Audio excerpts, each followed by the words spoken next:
হঠাৎ কুকুরটি কিছু দেখে ঘেউ ঘেউ করতে শুরু করে। ঠিক সেই সময় গাড়িতে বসে থাকা মহিলাটি কিছু ভয়ঙ্কর জিনিস দেখতে নদীর জলে বুদবুদ উঠতে থাকে। তিনি কিছু বুঝে ওঠার আগেই হঠাৎ রাস্তায় ফাটল ধরে। ফাটলগুলো দ্রুত ছড়িয়ে গিয়ে একজন ট্রাফিক পুলিশের পায়ের কাছে পৌঁছে যায়। পরের মুহূর্তে সেখানে একটি বড় গর্ত তৈরি হয় এবং ট্রাফিক পুলিশ সেই গর্তের ভেতরে পড়ে যায়। কিন্তু গর্তটি সেখানেই থেমে থাকেনি, ধীরে ধীরে সেটি আরো বড় হতে থাকে। যেই তার কাছে আসে সেই গর্তে পড়ে যায়। মানুষ আতঙ্কে এদিক ওদিক দৌড়াতে থাকে। এটি দেখে এক মহিলা তার গাড়ি রিভার্স করে পালানোর চেষ্টা করেন, কিন্তু রাস্তায় এত গাড়ি ছিল যে পালানোর কোনো উপায় ছিল না। বাধ্য হয়ে তিনি দুই সন্তানকে নিয়ে হেঁটে পালাতে শুরু করেন। তখন ভিড়ের মধ্যে ধাক্কা খেয়ে তার ছেলে মাটিতে পড়ে যায়। মহিলা তার মেয়েকে সামনে দৌড়াতে বলেন এবং নিজের ছেলের দিকে ছুটে যান। ঠিক তখনই তিনি দেখেন বাড়তে থাকা গর্তটি তার ছেলেকে নিলে নিয়েছে। ছেলেকে গর্তে পড়তে দেখে তিনি কিছু সময়ের জন্য স্তব্ধ হয়ে দাঁড়িয়ে যান, কিন্তু গর্তটি ক্রমাগত তার দিকেও এগিয়ে আসে। পরের মুহূর্তে মহিলাটিও গর্তে পড়ে যান। শেষ মুহূর্তে তার মেয়ে তার হাত ধরে ফেলে, কিন্তু মেয়েটির শক্তি এতটা ছিল না যে সে মাকে টেনে তুলতে পারে।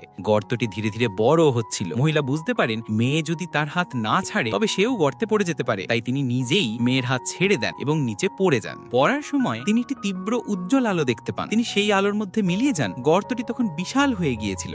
আরো অবাক করা বিষয় হলো, চোখ খুলতেই তিনি নিজেকে জীবিত অবস্থায় এক ঘন জঙ্গলের মধ্যে দেখতে পান। আর যেই পথ ধরে তিনি নেমে এসেছিলেন সেটি এখন আকাশে ঝুলে থাকা একটি ফাটলের মতো দেখা যাচ্ছিল। তার বিশ্বাস ছিল তার ছেলেও ভিন্দা আছে। তিনি তার ফোন বের করেন, কিন্তু নেটওয়ার্ক ছিল না। কিছু দূরে তিনি জঙ্গলের ভেতর ধোঁয়া উঠতে দেখতে পান। তিনি দ্রুত সেই দিকে দৌড়ে যান। সেখানে তিনি দেখেন গর্তে যা যা পড়ে গিয়েছিল তার সবই ওই জঙ্গলে রয়েছে আর সবাই জীবিত। সেই ভিড়ের মধ্যে তার ছেলেকে দেখে তিনি অত্যন্ত খুশি হন। কিন্তু বিপদ তখনও শেষ হয়নি। জঙ্গল থেকে হঠাৎ একটি ভয়ঙ্কর নেকড়ে আক্রমণ করে। সবাই আতঙ্কে দৌড়াতে থাকে। এরপর আরো দুটি নেকড়ে জঙ্গল থেকে বেরিয়ে আসে। কিছু লোক তাদের সাথে লড়াই করে, কিন্তু নেকড়েদের সামনে টিকতে পারে না এবং অনেকেই নেকড়েদের আক্রমণের শিকার হয়। হুড়োহুড়ির মধ্যে একটি নেকড়ে মহিলার ছেলের ওপর ঝাঁপিয়ে পড়ে। মহিলা একটি ধারালো পাথর দিয়ে নেকড়েটিকে আঘাত করেন, কিন্তু এতে নেকড়ে আরো ক্ষিপ্ত হয়ে ওঠে। ঠিক তখনই পেছন থেকে এক লোক গুলি করে নেকড়েটিকে থামিয়ে দেয়। মহিলা ও তার ছেলে বেঁচে যায়, তবে নেকড়ের দন্ত ছেলের পেটে ঢুকে গিয়েছিল। সৌভাগ্যক্রমে তাদের সাথে থাকা একজন ডাক্তার ছেলেটির প্রাথমিক চিকিৎসা করে, কিন্তু তিনি জানান সেলাই এবং ইনজেকশন না দিলে ছেলেটি বেশিক্ষণ বাঁচবে না। সেই মুহূর্তে মহিলার মনে পড়ে গর্তে একটি অ্যাম্বুলেন্সও পড়েছিল। তাই সবাই মিলে